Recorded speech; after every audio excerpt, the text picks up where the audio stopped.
We're working on step 3, but we're really working through empathy, codependency, people pleasing. And as I said, we're going to be staying on this for a little bit because it is such a hard thing to grasp. And what I found is it's especially difficult for Christians, religious people, because we always want to be nice. We always want to say yes. It's our instinct to say yes, to not make waves, to go along with things. The problem with that being that we become flaky, we become, our time is depleted, our energy is depleted, we find ourselves depressed. We no longer are able to be there for the people who actually need us to be there because we give to everybody indiscriminately. And we don't have any boundaries about how we say no and about how we go about protecting ourselves and taking care of ourselves. You can't take care of anybody if you're sick. If you're constantly in a degraded state, you're not going to be of much help to that other person. So finding ways to, and this is biblical, as we said before, the quote is, let your yes be yes and your no be no. All else is the fog of the evil one. Everything that comes in between there, we want to be people of our word, and people of their word answer honestly. And so we know that one of our main things is we want to say maybe all the time. Many of us, and this is a big one for me, and in the past it's really been one, I always want to keep my options open. And so it doesn't matter, even if somebody asks me to do something, I go, oh, that sounds like it may be okay. I'm still generally going to say, yeah, let me get back to you on that. I want to check some things. But I know at the time that I say that there's nothing on that day. So what I'm really doing is being deceitful. What I'm really doing is keeping my options open so that if something comes along better that I'd rather do, I can say yes to that. Or because I'm selfish with my time and I just want to be alone that night. Now, that's okay to need to be alone that night, but you can tell them that when you know that. That's what we're going to try to get ourselves to be able to do, is to communicate clearly to those that we love without fear of reprisal, just what we need and how we have to order our lives in order to be effective, in order to be healthy, in order to be of help to them. And we know that we let family members walk all over us. And we don't want to disappoint anybody. The problem is you disappoint everybody if you don't want to disappoint anyone. And the reason is because you're so drawn thin that you're just a mess all the time. And so you're saying yes to everybody. I have a very good friend who's an example of this. He's constantly saying yes to everything, and everybody likes him. But they're starting not to like him. Why? Because he's always behind and he can't get it done. And so he drops the ball all the time because he said yes to way too many things. What we want between people is respect. And people will respect him if he says, I can do this and I can do this, but I can't do that. And so what we're going to be going over these, and we have been for a week or two, is just how do you do that? How do you start to set those boundaries? And even when I've been talking to people during the week, it's clear that people don't understand. It's not a big deal that they don't understand yet what a boundary is. But I keep getting answers from people that are vague. And those aren't boundaries. Anything wishy-washy is not actually a boundary.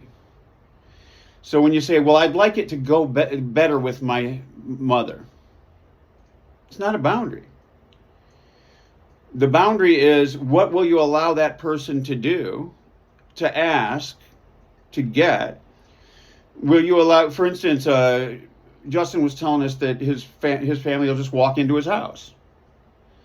Well, if that doesn't bother you at all, then that you don't have to have that boundary. But if it does, like it would me, then we have to have boundaries, and we have to be willing to have somebody go, that bugs me that you don't want me in your house.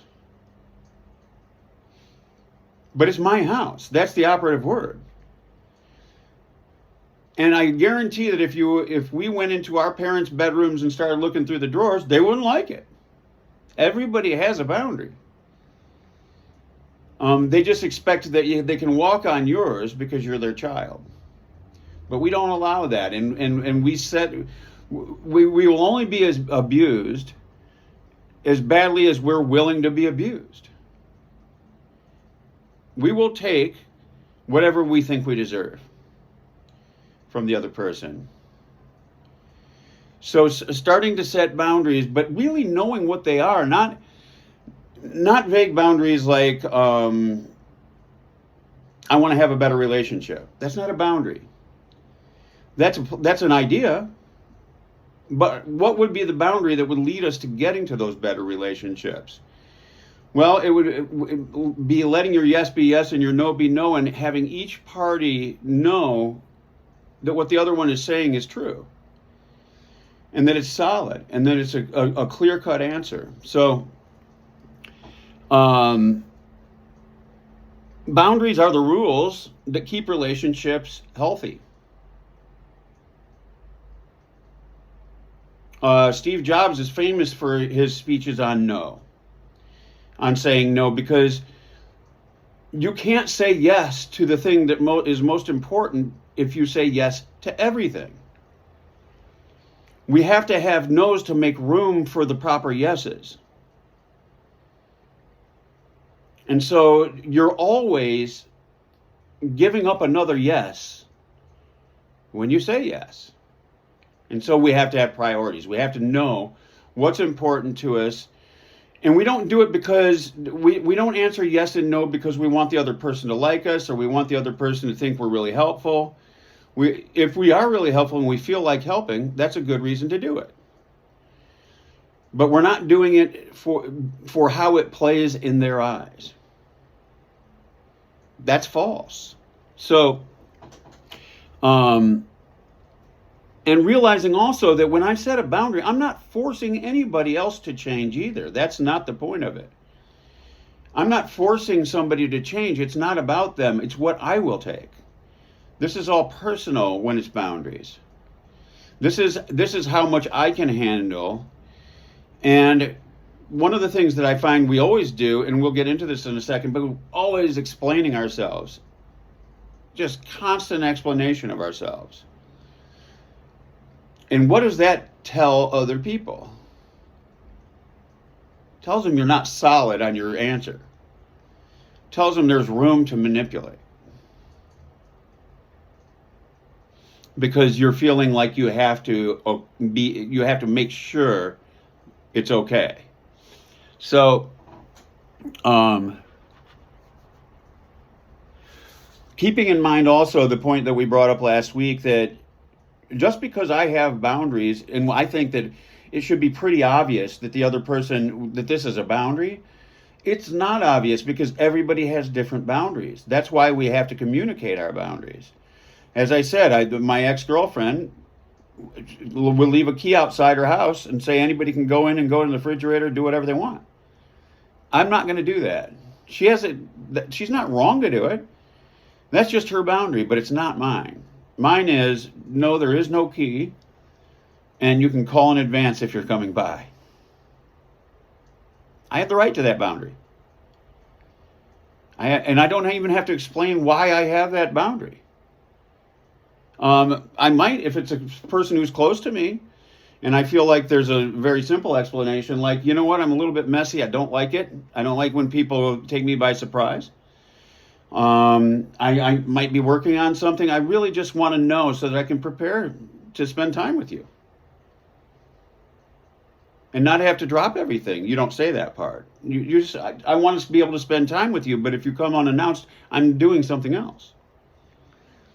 And so when that other person does come and you are doing something else, you have to tell them that you're doing something else. This is how we this is how we get respect from other people.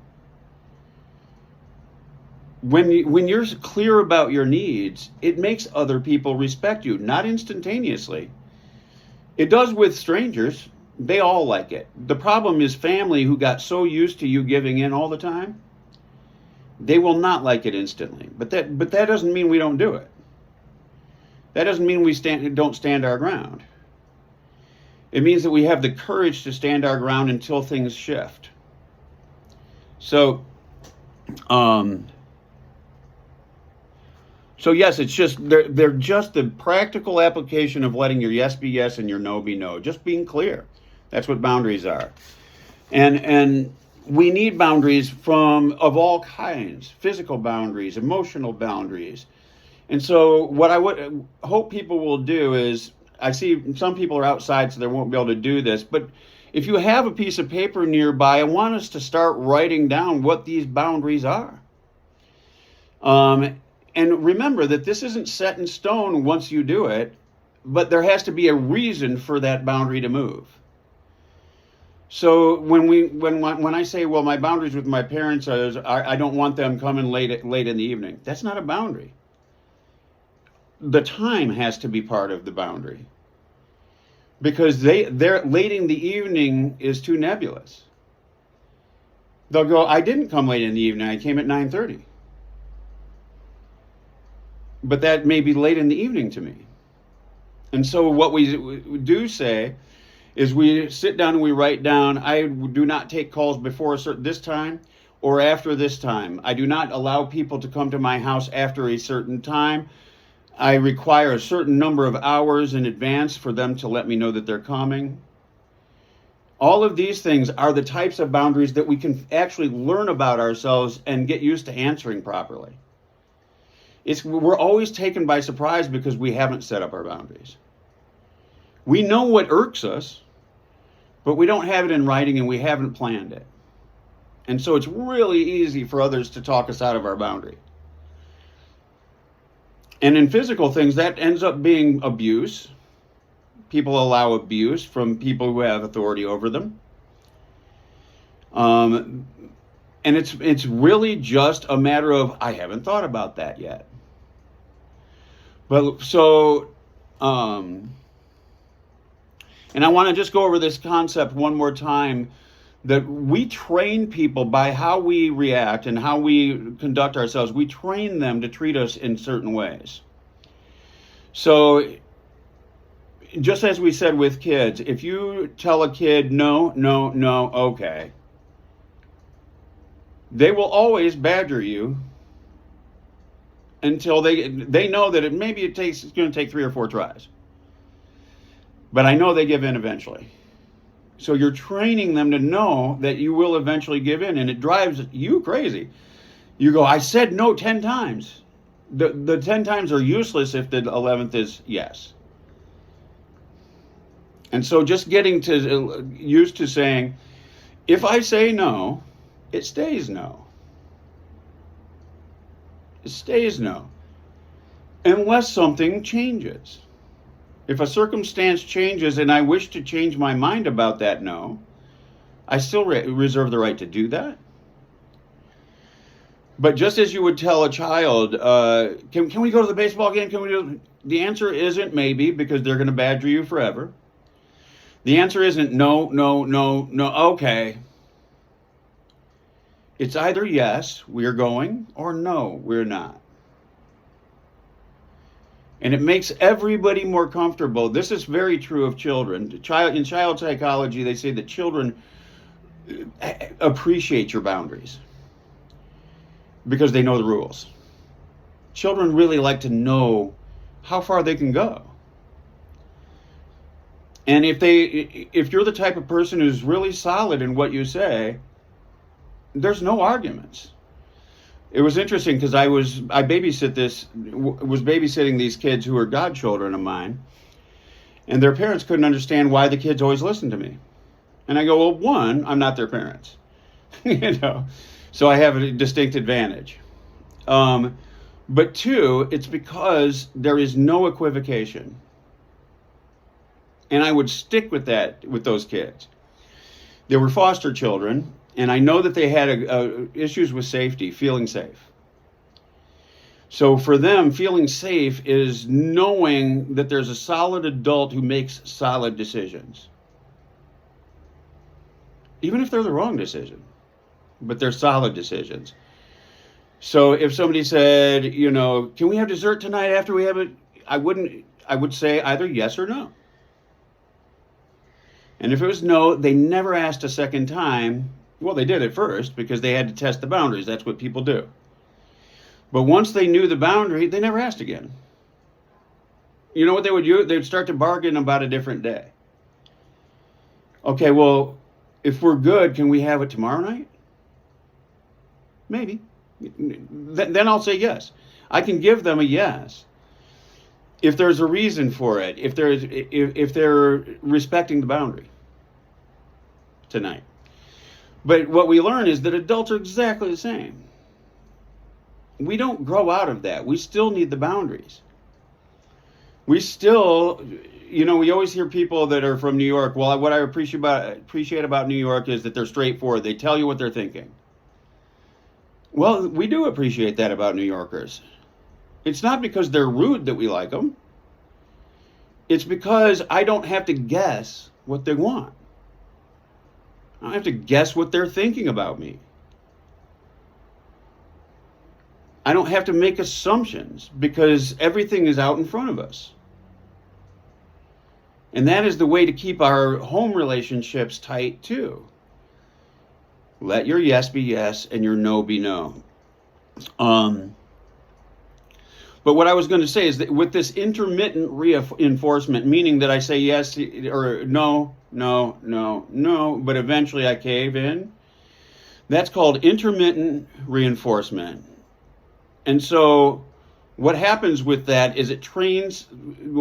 I was talking about the lab rat who presses a lever and receives a pellet. It's a reward. If it stops working, he's still going to press that for a while because he's not sure that it's going to stop working because it did last time. So he's going to keep seeing if that lever works until, no, it never works anymore. And then it won't press the lever at all. However, if it presses the lever and nothing comes out, all of a sudden something does come out, it will manically press that button for hours because it doesn't know when it's going to come out, but it knows that eventually it will. And this is how people deal with you too. That's how children do it. So we have to be very firm so as to not train them to badger us. We have to take the responsibility of it on ourselves. We have to understand it's our responsibility to let people know how we're willing to be treated. And sometimes it's easier to think of when we think about little children. When I'm just letting this little kid know how I'm willing to be treated. It's much harder when it's your dad, but it's still the same. And so when we first start to set these boundaries, and we're going to do this, we're going to write down the boundaries around each thing. When we first do it, you first start enforcing this new boundary. How do you think people are going to react?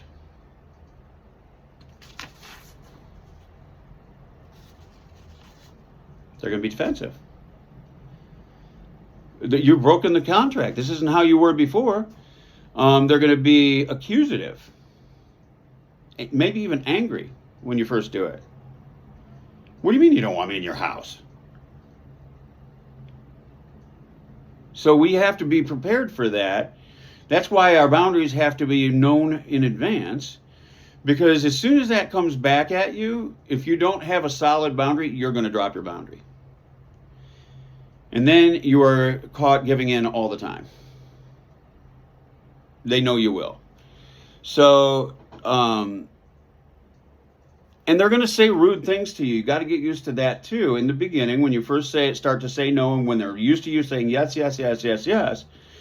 Now, we're not going to say no just for the sake of saying no. We're going to say no because we are protecting our time, our space, our feelings, our emotions, something. It's not random. There's a reason we're doing it. We're protecting ourselves. But you might hear things like, what's this new backbone you've grown? They'll say rude things like that. They'll say, Did your therapist put you up to that? See, that hurts even just to hear that. You know? Because but it's such an insult because they're saying you couldn't have come up with that on your own. You putz. And that's the rudeness. They might even say, if it's a family member, they might go, you know what, I don't even like your tone.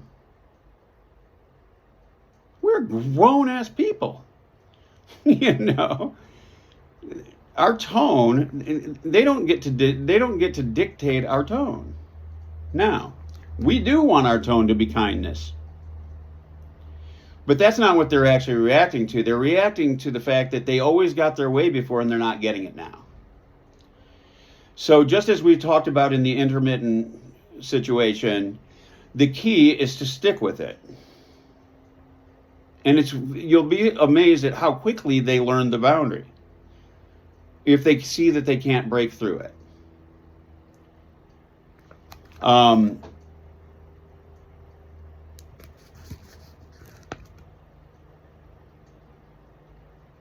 So these, I don't like your tone. These are examples of judgment or criticisms of your feelings. They're forms of pushback to see if you will allow your boundaries to cave in. They are aggressive. We need to see them as such. Now, we don't have to get mad about it because this is a pretty normal way for people to act.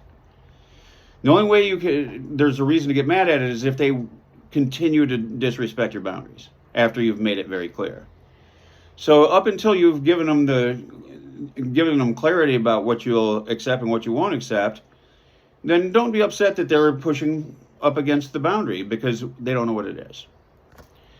So when they say things like that, you're not obligated to answer at all.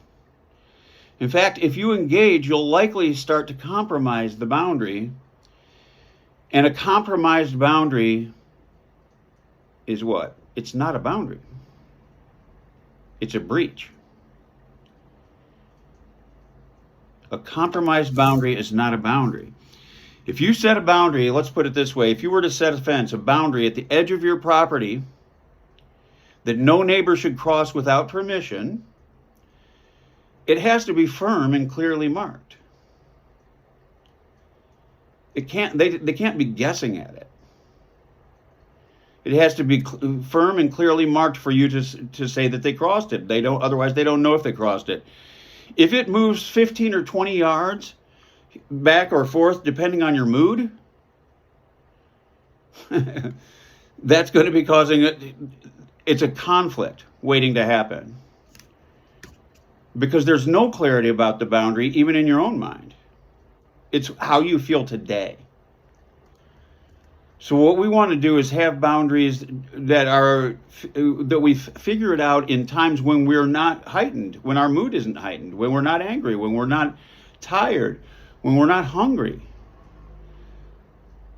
Because otherwise the boundaries move back and forth, and as I say, those aren't boundaries then. They are conflict zones. Because they're going to go, well, last time I walked up to this point and you were fine with it. And that would be true. But what are you going to answer? Yeah, but this time I don't feel that way. The problem with that is that there's no way for them to honor your feelings then, because they're not going to be able to guess what they are. So when you put a fence in your yard, you put it at the edge of the property line. It's a boundary.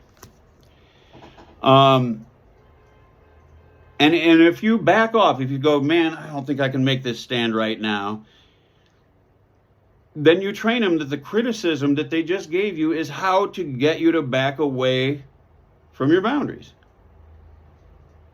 So in the beginning, it takes some courage. We have to say it and stand with it. Say it and stand there with it. This is why we need to be clear on the boundary you want to set and how you will handle the objections.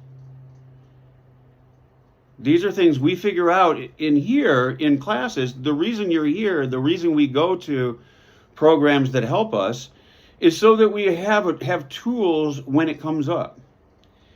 Not so that we can go, oh, what did they say? What? I can't remember that class. What was it about? Because then your boundaries already obliterated. This is going to be hard in the beginning, and even just writing them out is going to feel uncomfortable.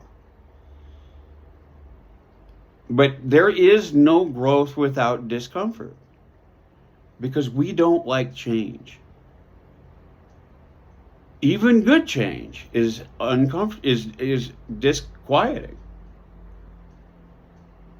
It's just different. That's why they're reacting to your new boundaries too, because they don't like change either.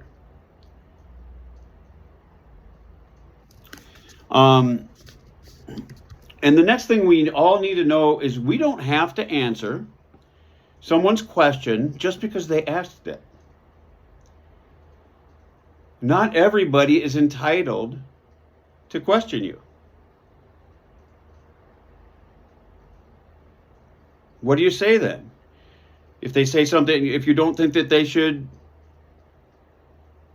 be asking you the question, what if it's not a comfortable question? Well, say, thanks for asking. I'm not comfortable sharing that information.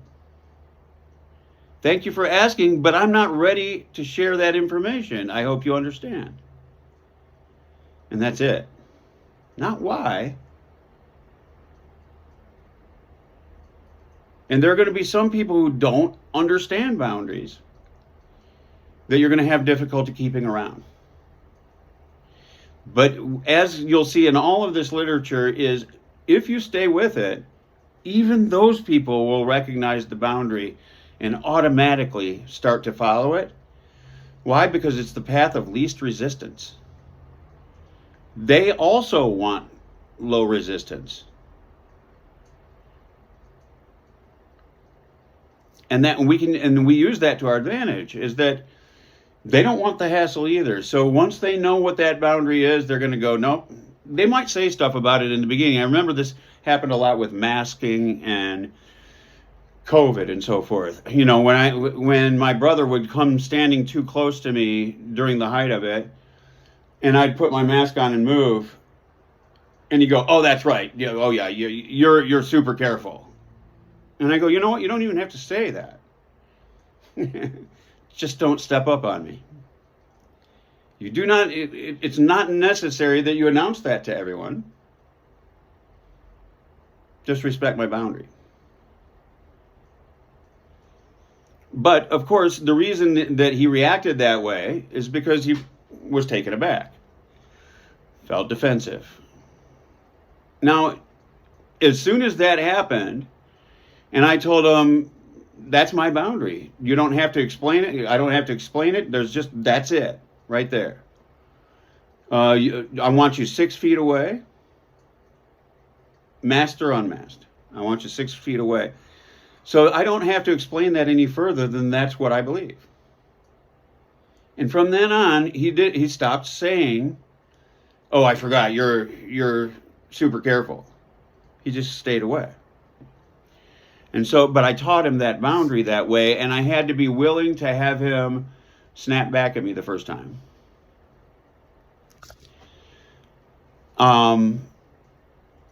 And some of the questions that we're never obligated to answer, we always think we have to answer everything. We don't. We don't. When someone asks a question or makes a comment that belittles or criticizes you for your feelings,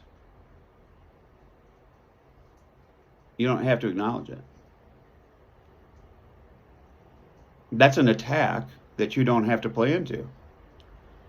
When someone asks you a question that's inappropriate to the relationship, or keeps pushing when you say you're not comfortable answering, these are people that might have to be moved out of your life. Now, we don't know that right away because we have to give them the ability and the time to learn your boundaries, because you didn't have any before. So when someone tells you your feelings are wrong, or that they want you to justify your feelings to them. I feel it because I feel it.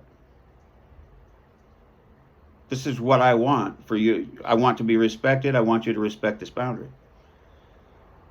That's the answer. There's no... What happens is if we start to go into it, they find all kinds of ways to get in there and make you change it. You'll actually lose faith in your own story as you keep trying to explain it. But we have to remember, we're not 4-year-olds with our parents. We're adults who don't owe everybody an explanation. Back off when somebody says how they think you should or shouldn't feel. And they're going to do that. Well, most people would. I don't care what most people would do. That's not of our concern. What I'm concerned with is my relationship with you directly. We're not doing surveys to see if everybody likes my boundaries. They don't have to.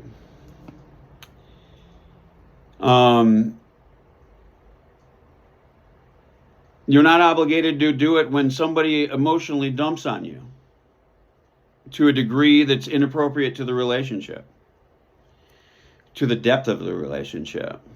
Or even if it's a close relationship and you don't presently have the bandwidth to be there for them in the way they want, we have to respectfully bow out.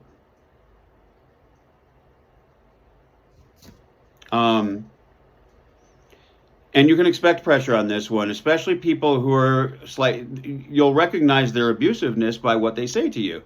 Things like, well, you have to help me. I don't have anybody else. No, I don't have to help you because you don't have anybody else. Perhaps you should look at why you don't have anybody else. Now, that's not what I would say in that situation, but no, I don't have to help just because you say that. There's nobody else in the world that can help me. Looks like you're out of luck. If I have to, now if this is a very, very close relationship and you truly believe that they're in dire straits, you might drop some things, but that's a boundary that you're willing to cross. But you know the friend who every time they call, it's a litany of things that are going wrong. That's dumping.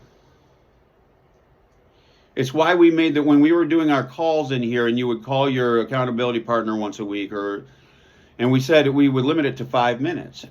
It's so that you don't have to stand there and listen to a bunch of dumping. Because some people will use you for hours if you're willing. I had a friend that did that until I stopped calling her. It was just like, I am not your therapist. I'm not getting paid, but you're doing this 24/7. Every time you have a question about how you should do something, you're calling and using all of my time. And I told the person, you're not coming to my class. You want me to give you privates. Well, no. You can come Tuesday night and I'll tell you. Let's see here. So let's just get down to the nitty-gritty of what we want to be doing. We got to get paper out at some point. And we want to be clear with our boundaries. If you know it's a no, you can't say maybe. Even though it's easier to get out of the situation. If you know that you're going to be seeking a way to get out of it as soon as you leave there, say no. And you don't have to get defensive yourself. No, I have other obligations right now. I can't do that. Well, your other obligation may be just to sleep. So it's not a lie at all. It may be that I need self-care. So it's always a good one. I have other obligations at the moment that I can't get out of. And that's true. So you want to be clear, but you also, when we do it, we want to be nice, not defensive. Just confident in your boundary. See, I have another commitment. I have too much on my plate right now. I'm not able to take that on right now, but I'm flattered that you asked. Even just answering, I got a thing from a casting director, and they asked me to answer either way. They wanted me to be the spokesperson for, what is that big Tom Cruise thing? Scientology. They wanted me to be a teacher on their commercials. Lots of money for it. No. The answer is no. I teach Christianity. Can't do that. I'm not going to draw people in. I'm not going to be responsible for drawing people into your whatever it is. So those are just clear no's, but I answer her because they wanted an answer. So I'm respectful to the person. I'm not going to disrespect them, even though I disagree with their philosophy. Just going to say, no, I can't do that. I teach at a Presbyterian church. Done.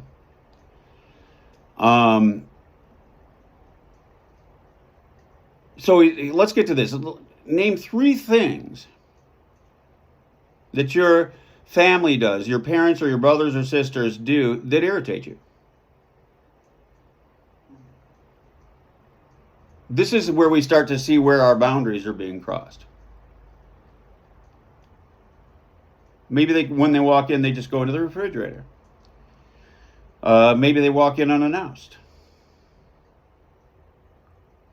Maybe they have certain expectations of you. But these are things we want on paper, because you will not be able to do it otherwise. You're not just going to be able to wing it on the spot and have it be consistent at all times.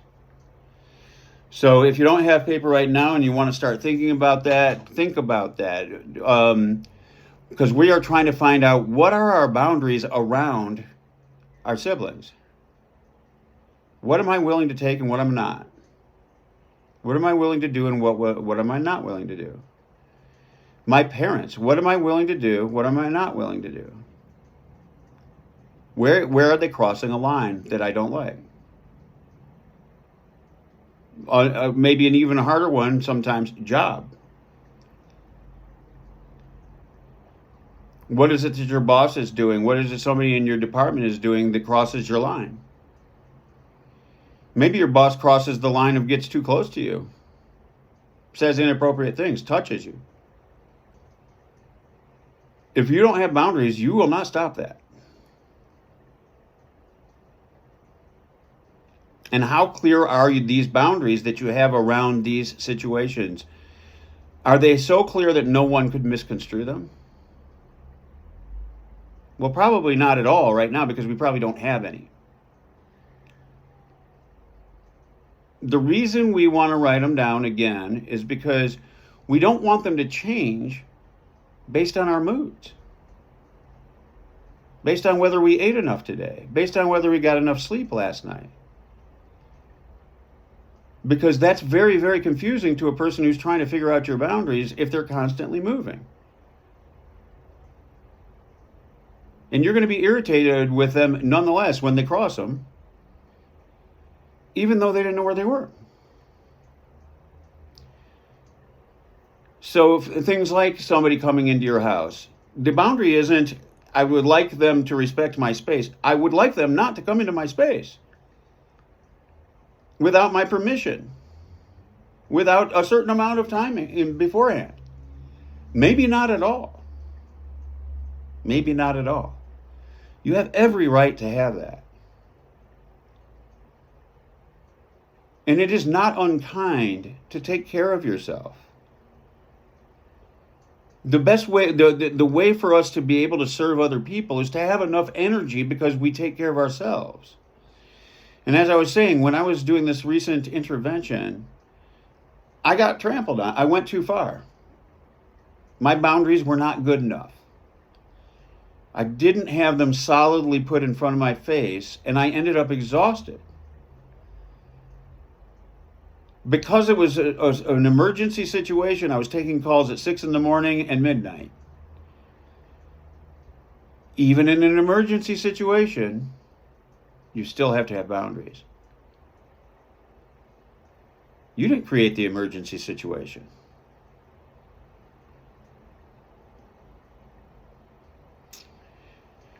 And it's not mean. It's honest.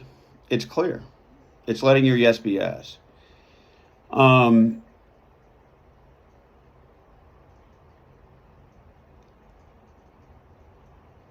parents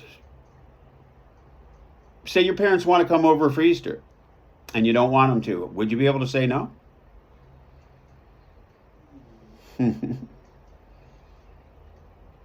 If a sibling asked you to babysit their young child, but you had some other plans, could you say no?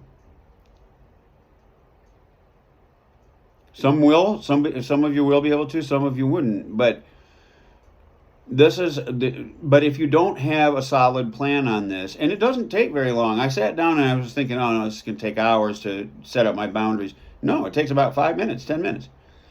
Because you know what you want from them and what you don't want from them and what irritates you and what's going to cross a line. And so you're just setting it down. Even if I have a sister who she can't say goodbye. So if she's, and it's a part of codependency. When somebody calls you, you don't want to say goodbye. You're not willing to cut them off and make them feel bad. So she'll give up her whole day.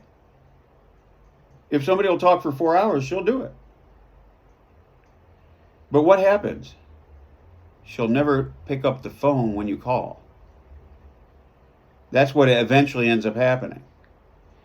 She'll never call because she's afraid she's going to be there for 4 hours. So you just lose the relationship, period.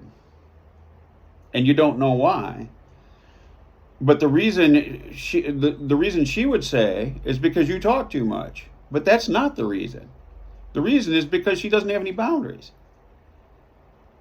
And didn't say, I am busy and I've got to go.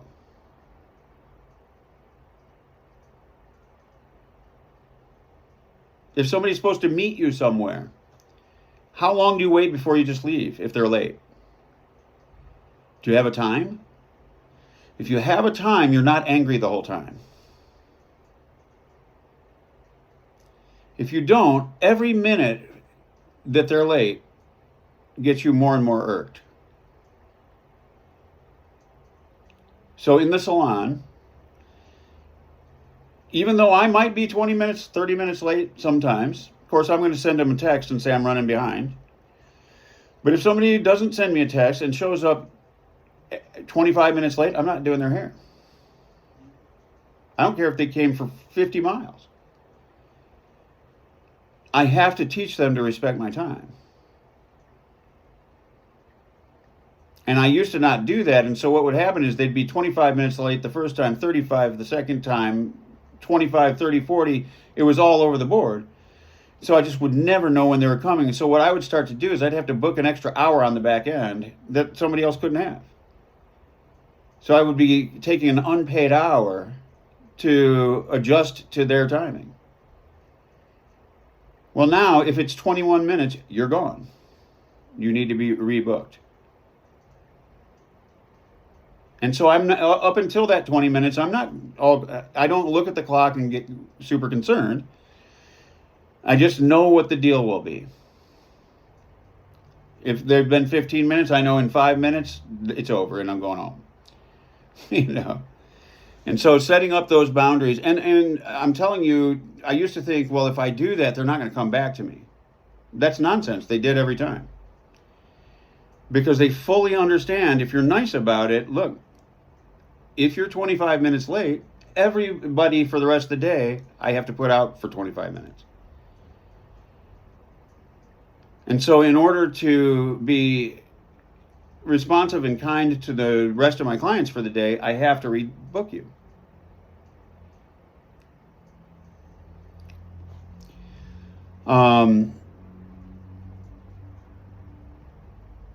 Yeah, so if somebody talks to you on the phone for a long time, I want you to write down how long you're willing to talk to that person and what you're going to say when it's time to end it.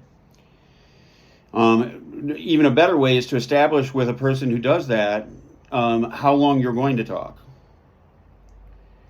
And I found I could even say to my sister or whoever is going to, one of my friends, this girl Spirit, she would talk forever. And finally, when I finally said, you know what, when you call, I can only talk for 20 minutes. She'd go, oh, no problem. And I was thinking, for all these years, when I've been dragging on for hours, all I had to say is, I got to go in 20 minutes? And she says, yeah, you never said you had to go. Had no problem with it at all. Just didn't know. But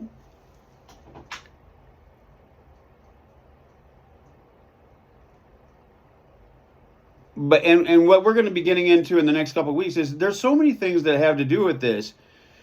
Different types of boundaries, emotional boundaries, possessions boundaries. What you'll let somebody borrow. How you expect it back. Needs to be considered in advance. Time, energy, plans, lateness. What do you do when somebody can't contacts you, but you've requested they not contact you? So these are the things that we're going to be working with. But what we want to do this week is only these things. Take a couple of people, the people who you have most difficulty with boundary-wise.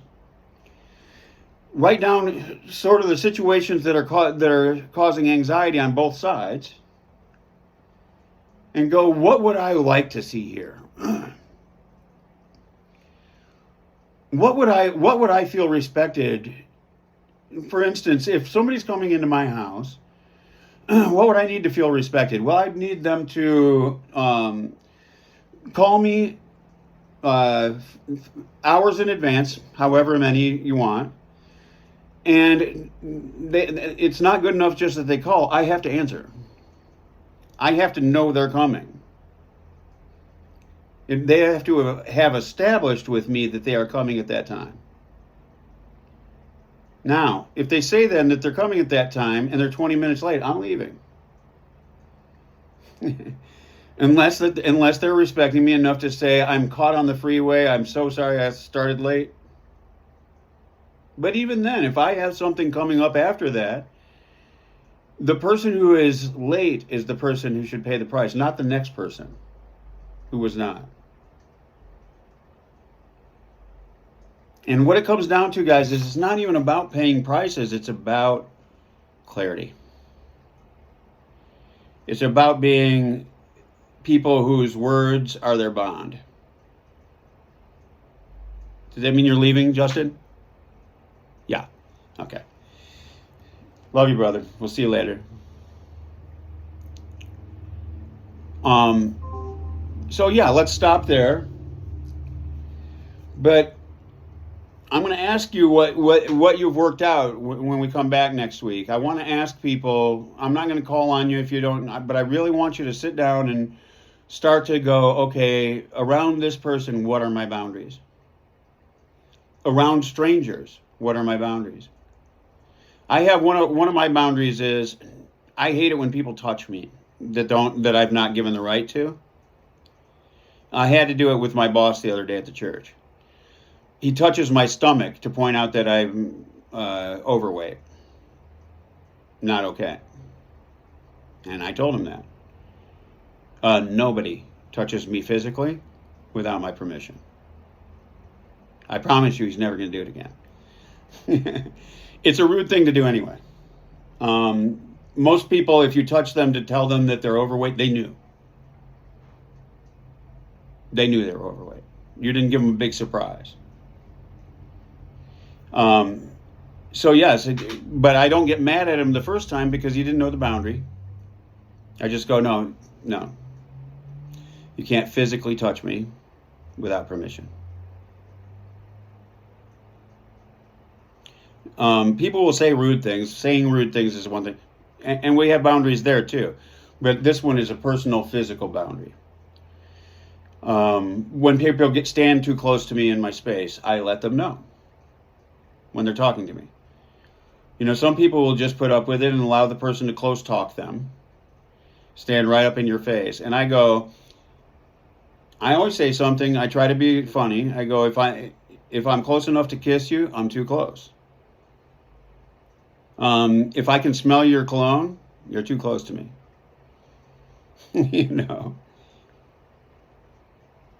And they don't know that because not everybody else has the same boundary I do. So the bottom line is we have the right to have these boundaries, and these boundaries are helpful in Christian relationships or relationships of any kind. And we're going to keep working on them until we've tested a couple of them. It's best to actually know, have it down on paper and have figured out how you're going to handle the situation so that they don't go awry the first time you try it. Because like I said, the first time you try it with somebody who's close to you, they'll push back because it's a new rule.